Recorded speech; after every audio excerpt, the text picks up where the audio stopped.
ফ্যাসিস্টের মতো গলা চিপে ধরতে চায় তার প্রকাশ এখানে। চট্টগ্রামের ছাত্রদল একটা শব্দ লিখেছিল গুপ্ত। এই গুপ্ত শব্দের সাথে তো কোনোভাবেই সংশ্লিষ্টতা নেই। প্রথমে আমি তীব্র প্রতিবাদ জানাই। আমাদেরকে যারা ভোট দিয়েছে তারা আঙ্গুল চষবে না, বসে থাকবে না। তিনি কি উস্কায় দিচ্ছেন জনগণকে বিশৃঙ্খলার দিকে? রাজনৈতিক দলের বিভিন্ন মতাদর্শ থাকতে পারে। একজন সংসদ সদস্য সংসদের ভিতরে দাঁড়িয়ে যে হুমকির ভাষায় কথা বললেন, আমরা এতে আঘাত পেয়েছি। এক্সপাঞ্জ করব যদি থাকে।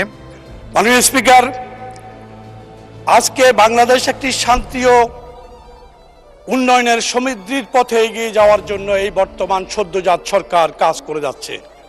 কিন্তু অত্যন্ত দুর্ভাগ্য যে আমাদের এই সংসদের বিরোধী দলের ভাইয়েরা সংসদের ভিতরে এবং বাইরে এই সরকারকে নাজেহাল করার জন্য যে চক্রান্ত চালাচ্ছে, যে চক্রান্তের ভূমিকা অবতীর্ণ হয়েছে, এটা কোনোভাবেই একটি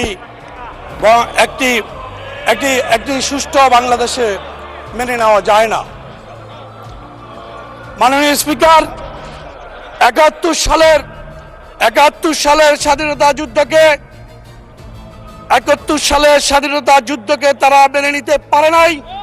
যারা ৭১ সালের স্বাধীনতাকে মেনে নিতে পারে না, তারা বাংলাদেশের উন্নয়ন চাইতে পারে না। প্রিয় মাননীয় স্পিকার, ৭১ সালের জন্ম হয় বাংলাদেশকে তারা মেনে নিতে পারে নাই বলে আজকে সদ্যজাত সরকারের বিরুদ্ধে কাজ করছে। মাননীয় স্পিকার, আপনি শুনেছেন চট্টগ্রামে গতকাল সিটি কলেজে ছাত্রদলের উপরে হামলা করছে কারা? শিবির। কি অপরাধ ছিল? ছাত্রদল শুধু বলেছে গুপ্ত, ছাত্রদল লিখেছে গুপ্ত। সেই জন্যই তারা একটা গুপ্ত শব্দকে উল্লেখ করে তারা ছাত্রদলের উপর হামলা করে বাংলাদেশের গণতন্ত্রের উপর আঘাত করেছে। মাননীয় স্পিকার, আমি পাহাড়ের জনগণকে ধন্যবাদ জানাতে চাই।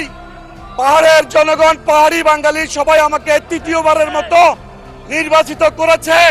সেই পাহাড়ের গণমানুষের জন্য, পাহাড়ের শান্তি প্রতিষ্ঠার জন্য, আমি টেকসই শান্তি প্রতিষ্ঠার জন্য মাননীয় প্রধানমন্ত্রীর দৃষ্টি আকর্ষণ করছি।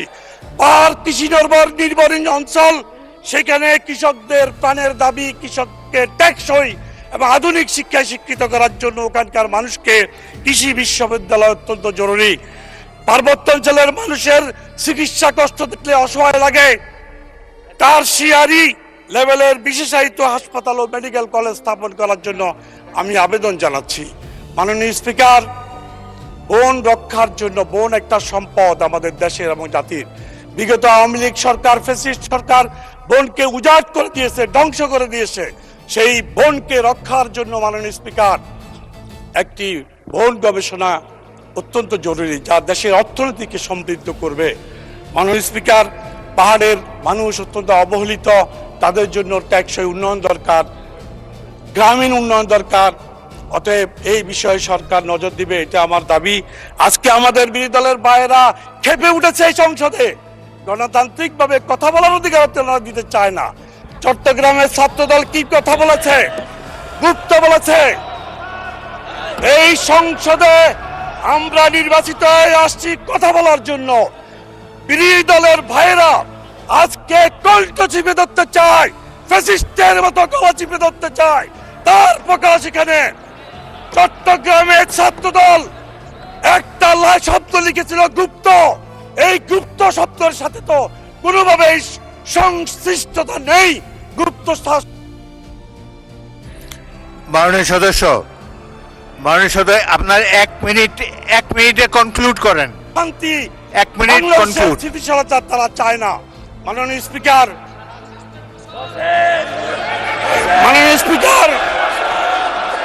আমি বলতে চাই, আজকে সংসদে আমাদের সম্মানিত বিরোধী দলের সংসদ সদস্যরা যে আচরণ দেখাচ্ছে, এতে মনে হচ্ছে বাংলাদেশে আগামী দিনে সুষ্ঠু ধারা রাজনীতি তারা করতে দেবে না, এটাই প্রতীয়মান হচ্ছে।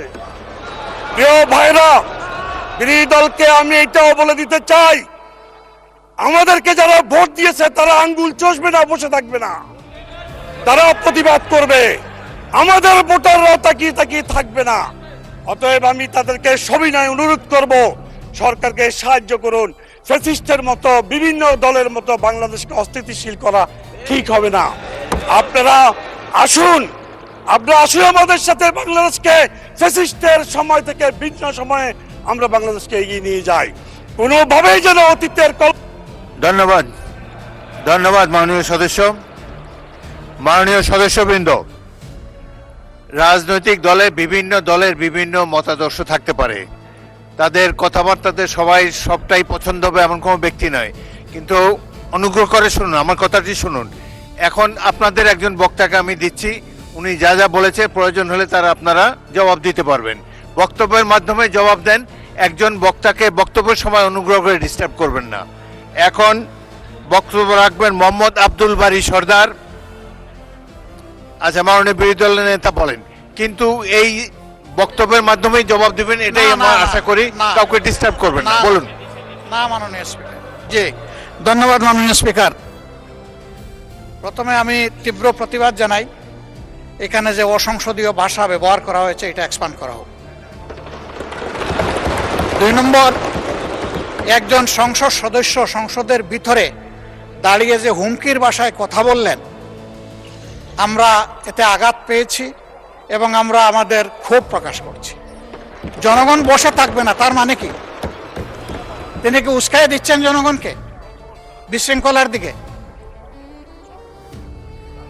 এগুলা সংসদীয় আচরণ না মাননীয় স্পিকার। আমরা পরীক্ষা করে দেখব, যদি কোনো অসংসদীয় কোনো ভাষা থাকে সেটা আমরা এক্সপাঞ্জ করব যদি থাকে। আর দ্বিতীয়ত, যেসব বক্তব্য, এটা তো বাংলাদেশের রাজনীতির ভাষা, আমরা চুপ করে থাকবো না, এইগুলো তো শত বছর ধরে বাঙালিরা বলে এসেছে। এগুলা বক্তৃতা যখন দেবেন আপনারা এর জবাব দেবেন, কিন্তু বক্তব্য রাখার সময় অনুগ্রহ করে ডিস্টার্ব করবেন না।